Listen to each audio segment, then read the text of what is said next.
ಯಾಕೆ ರಾಘವೇಂದ್ರ ಅವ್ರೆ ಇವ್ರುಗಳು ಇಷ್ಟೆಲ್ಲ ಮಾತಾಡ್ತಿದ್ರು ನೀವ್ ಸುಮ್ನೆ ನಿಂತಿದ್ದೀರಾ? ಹೇಳಿ, ನಿಮ್ ಮನ್ಸಲ್ಲಿ ನಾನು ಇದೀನೋ ಇಲ್ವೋ? ಇವಾಗ ಅದೆಲ್ಲ ಯಾಕೆ ಅನಿತವ್ರೆ? ಮದ್ವೆಗೆ ಒಪ್ಕೊಂಡಿದ್ದೀನಲ್ಲ, ಬಿಡಿ.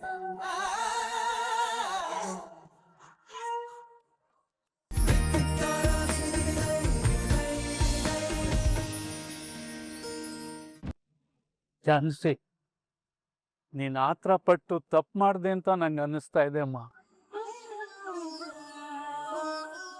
ಇಲ್ಲ ತಾತ, ಇಲ್ಲಿವರೆಗೂ ನಾನು ಮಾಡಿದ ತಪ್ಪು. ಆದ್ರೆ ಇವತ್ತು ಆ ತಪ್ಪನ್ನ ಸರಿ ಮಾಡ್ಕೊಂಡಿದ್ದೀನಿ. ಕೋಪ ಬರುತ್ತೆ, ಹೊರಟೋಗ್ಬಿಡುತ್ತಮ್ಮ. ಆದ್ರೆ ಅದ್ರ ಪರಿಣಾಮ ಇದೆಯಲ್ಲ, ಅದು ಶಾಶ್ವತವಾಗಿರುತ್ತೆ.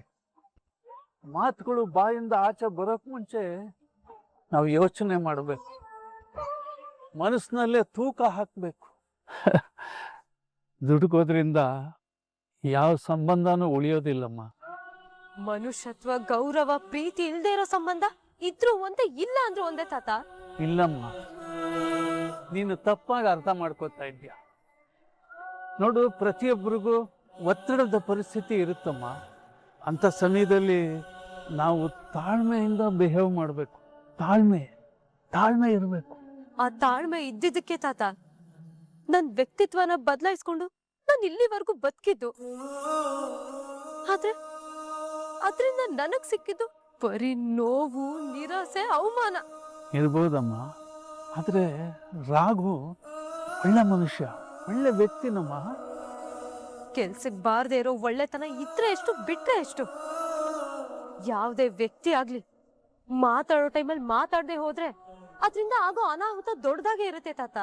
ನೀನು ಈ ವಿಷಯ ನನ್ನಿಂದ ಯಾಕೆ ಮುಚ್ಚಿಟ್ಟೆ ಹೇಳು. ಪರಿಸ್ಥಿತಿ ಹೀಗಾಗಿದೆ, ನನ್ನ ಕೈ ಮೀರಿ ಹೋಗ್ತಾ ಇದೆ ಅಂತ ಒಂದು ಮಾತು ನನ್ಗೆ ಹೇಳಿದ್ರೆ ನಾನು ಏನಾದ್ರೂ ಮಾಡ್ತಾ ಇದ್ನಲ್ಲ.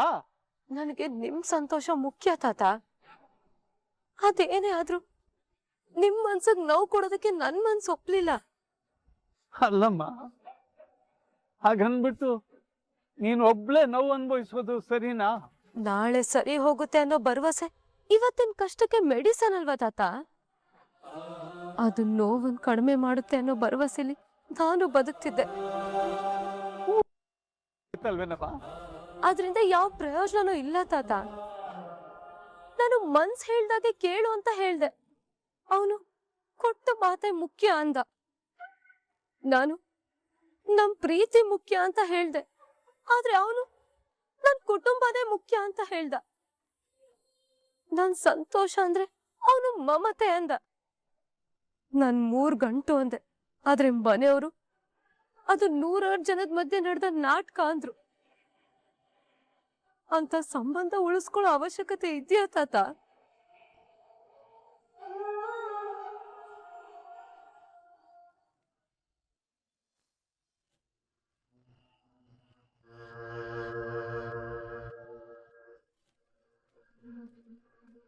ಇದನ್ನೆಲ್ಲ ನೋಡ್ಕೊಂಡು ಬದುಕಿರೋದಕ್ಕಿಂತ ಬೇಗ ನನ್ನ ಕರ್ಕೊಂಡ್ಬಿಡು ಭಗವಂತ.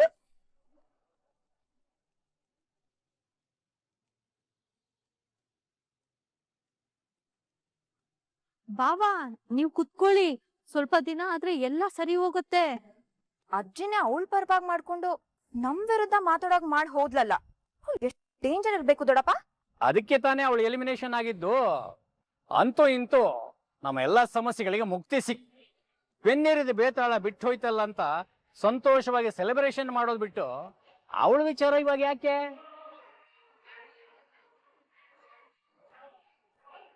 ಆದ್ರೂ ಜಾನ್ಸಿ ಅಷ್ಟೊಂದು ಮಾತಾಡ್ತಾಳೆ ಅಂತ ನನಗ್ ಗೊತ್ತಿರ್ಲಿಲ್ಲ. ನಮ್ಗೆ ಸಂಸ್ಕಾರದ ಬಗ್ಗೆ ಹೇಳ್ಕೊಂಡು ಬೈಕೊಂಡು ಹೋದ್ಲು. ಹೌದೌದು, ಗುಡುಗು ಮಿಂಚು ಸಮೇತ ಜೋರಾಗಿ ಮಳೆ ಬಂದು ನಿಂತು ಹೋದಾಗ ಆಯ್ತು. ಬಾವಾ, ಏನಾದ್ರೂ ಆಗ್ಲಿ, ಒಟ್ನಲ್ಲಿ ನನ್ ಮಗನ್ ಜೀವನದಿಂದ ದೂರ ಆಗೋದಕ್ಕೆ ಒಪ್ಕೊಂಡ್ಲು ತಾನೆ? ನನಗ ಅಷ್ಟು ಸಾಕು. ಇವಾಗ ಅವಳ ವಿಷಯ ಬಿಡಿ, ಮುಂದೇನ್ ಮಾಡೋಣ ಅದನ್ನ ಹೇಳಿ. ಮೊದ್ಲು ಖುಷಿನ ಹಂಚ್ಕೊಳ್ಳೋಣ, ಎಂಜಾಯ್ ಮಾಡೋಣ.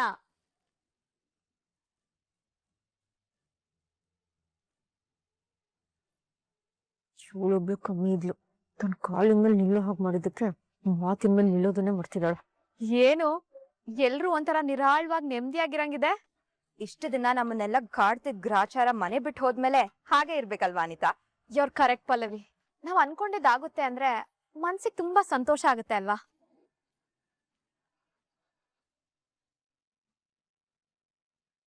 ಸರಿ ಅಮ್ಮ, ಹಾಗಿದ್ಮೇಲೆ ನಿನ್ ಮುಂದಿನ ಜೀವನ ಬ್ಯಾಕ್ ಟು ಸೇಮ್ ಸ್ಟೇಜ್ ತಾತ. ನನಗೆ ನಿನ್ ಮೊಮ್ಮಗಳು ಅಂತ ಹೇಳ್ಕೊಳ್ಳೋದ್ರಲ್ಲಿ ಹೆಮ್ಮೆ ಇದೆ. ಆ ಜೀವನದಲ್ಲಿ ಖುಷಿ ಇತ್ತು, ನೆಮ್ಮದಿ ಇತ್ತು. ಎಲ್ಲ ಬಿಟ್ಟು ಇಲ್ಲಿಗೆ ಬಂದು ಸಾಧಿಸಿದ್ ಏನೂ ಇಲ್ಲ ತಾತ, ಎಲ್ಲ ಕಳ್ಕೊಂಡಿದ್ದೆ. ಕಲ್ಪನೆಯ ಬದುಕು ದೂರದ ಬೆಟ್ಟ ಇದ್ದಾಗೆ. ಅದನ್ನ ನೋಡೋದಕ್ ಮಾತ್ರ ಚಂದ, ಆದ್ರೆ ಹತ್ರ ಹೋದಾಗ್ಲೆ ಅದು ಅನುಭವಕ್ಕೆ ಬರೋದು ಅನ್ನೋ ಮಾತು ಸತ್ಯ ತಾತ. ಆದ್ರೆ ಅಂತ ಹೋಗಿರೋದ್ರ ಬಗ್ಗೆ ಚಿಂತೆ ಮಾಡ್ಬೇಡ ತಾತ. ಕಳ್ಸಿರೋದು ಸಂಬಂಧ ಮಾತ್ರ. ನಿಮ್ ಮೊಮ್ಮಗಳು ನಿಮ್ ಕಣ್ಮುಂದೆನೆ ಇದ್ದಾಳೆ ಅಲ್ವಾ?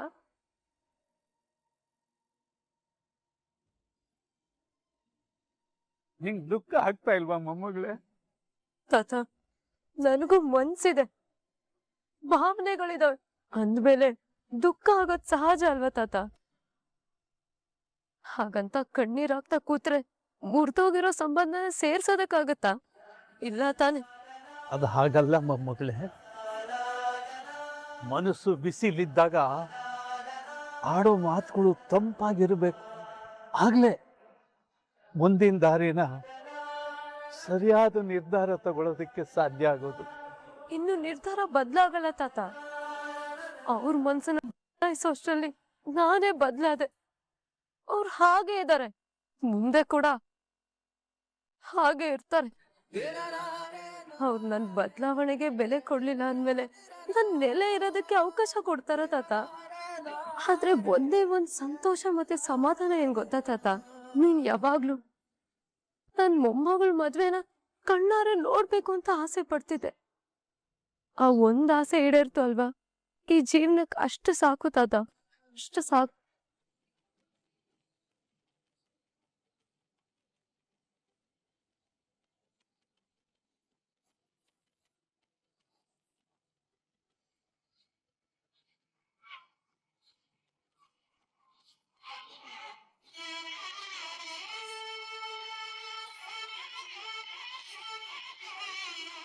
ನಿಜವಾದ ಜೋಡಿ ಅಂದ್ರೆ ನಾವಿಬ್ರು. ನಮ್ಮಿಬ್ರನ್ನ ದೂರ ಮಾಡೋಕೆ ಯಾರಿಂದನೂ ಸಾಧ್ಯ ಇಲ್ಲ.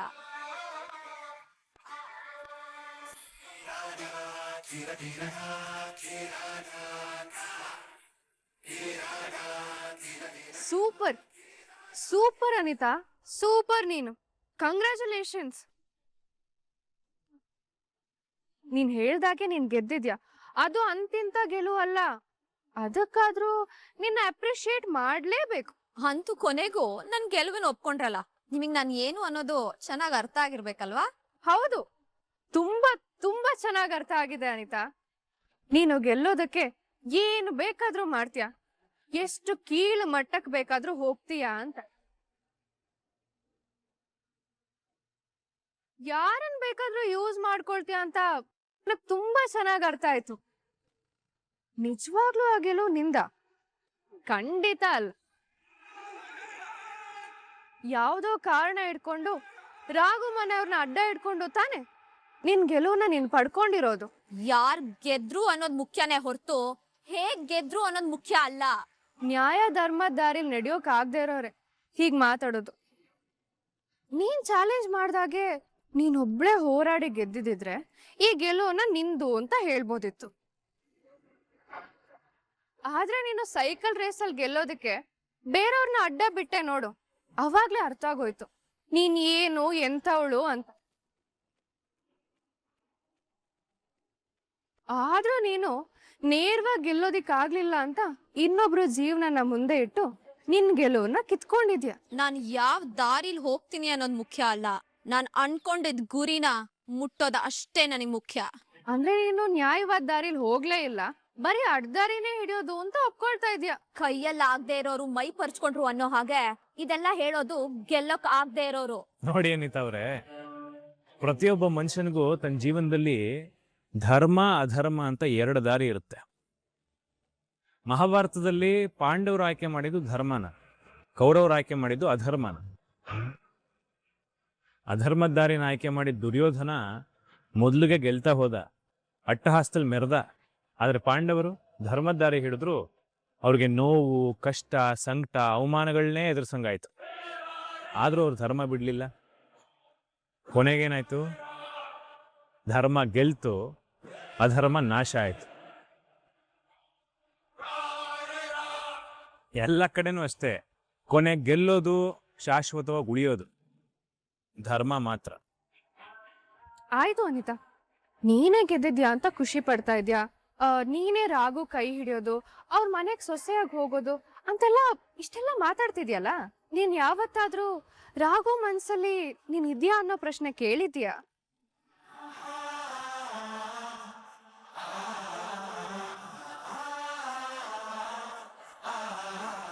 ಜೀವನದಲ್ಲಿ ಸಂತೋಷವಾಗಿರೋದಕ್ಕೆ ನೀನು ರಾಗು ಮನ್ಸಲ್ಲಿರೋದು ಮುಖ್ಯನೇ ಹೊರತು ಈ ನಿನ್ ಕುತಂತ್ರದ ಬುದ್ಧಿ ಅಲ್ಲ. ಯಾಕೆ ರಾಘವೇಂದ್ರ ಅವ್ರೆ ಇವ್ರುಗಳು ಇಷ್ಟೆಲ್ಲ ಮಾತಾಡ್ತಿದ್ರು, ನೀವ್ ಸುಮ್ನೆ ನಿಂತಿದ್ದೀರಾ? ಹೇಳಿ, ನಿಮ್ ಮನ್ಸಲ್ಲಿ ನಾನು ಇದೀನೋ ಇಲ್ವೋ?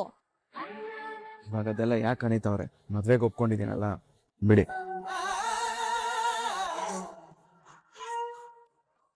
ಹೀಗೆ ಹೇಳಿದ್ರೆ ಹೇಗೆ ರಾಘವೇಂದ್ರ ಅವ್ರೆ? ಫಸ್ಟ್ ಅವ್ರು ಕೇಳ್ತಿರೋ ಪ್ರಶ್ನೆಗೆ ಉತ್ತರ ಕೊಡಿ. ನಮ್ಮ ಮನೆಯವ್ರು ಎಲ್ಲರೂ ಈ ಮದ್ವೆನ ಮಾಡ್ಬೇಕು ಅಂತ ಅನ್ಕೊಂಡಿದಾರಲ್ವಾ, ಬಿಡಿ. ಅದು ಬೇರೆ ವಿಷಯ ರಾಘವೇಂದ್ರ ಅವ್ರೆ. ಆದ್ರೆ ನಿಮಗೆ ನನ್ ಮೇಲೆ ಇಷ್ಟ ಇದೆ ತಾನೆ? ನನ್ ಮೇಲೆ ಪ್ರೀತಿ ಇದೆ ಅಲ್ವಾ? ಮಾತಾಡಿ ರಾಘವೇಂದ್ರ ಅವ್ರೆ. ಮನೆಯವ್ರು ಕೊಟ್ಟಿರೋ ಮಾತು, ಅವ್ರ ಆಸನೆ ನನಗೂ ಮುಖ್ಯ. ನಿನ್ ಪ್ರಶ್ನೆಗೆ ಇವಾಗ ಉತ್ತರ ಸಿಕ್ತು ಅಲ್ವಾ ಅನಿತಾ? ನಾನ್ ಇಲ್ಲಿಗೆ ಪ್ರಶ್ನೆಗಳಿಗೆ ಉತ್ತರ ಕೇಳ್ಕೊಂಡಲ್ಲ ಬಂದಿರೋದು. ನಮ್ಮಿಬ್ರು ಮದ್ವೆ ಮನೆಯವ್ರಿಗೆ ಒಪ್ಪಿಗೆ ಆಗಿದೆ. ಅವ್ರ ನಿಶ್ಚಯದಂತೆ ನಮ್ಮಿಬ್ರು ಮದ್ವೆ ಆಗುತ್ತೆ. ಆ ಮದ್ವೆಗೆ ಮುಹೂರ್ತ ಇಡಿಸ್ಬೇಕು ಅಂತಾನೆ ನಾನ್ ಇವತ್ತು ಇಲ್ಲಿಗೆ ಬಂದಿರೋದು. ಆಗದೆ ಇರೋ ಮದುವೆಗೆ ಯಾವುದೇ ಕಾರಣಕ್ಕೂ ಮುಹೂರ್ತ ಇಡಕ್ ಸಾಧ್ಯನೇ ಇಲ್ಲ.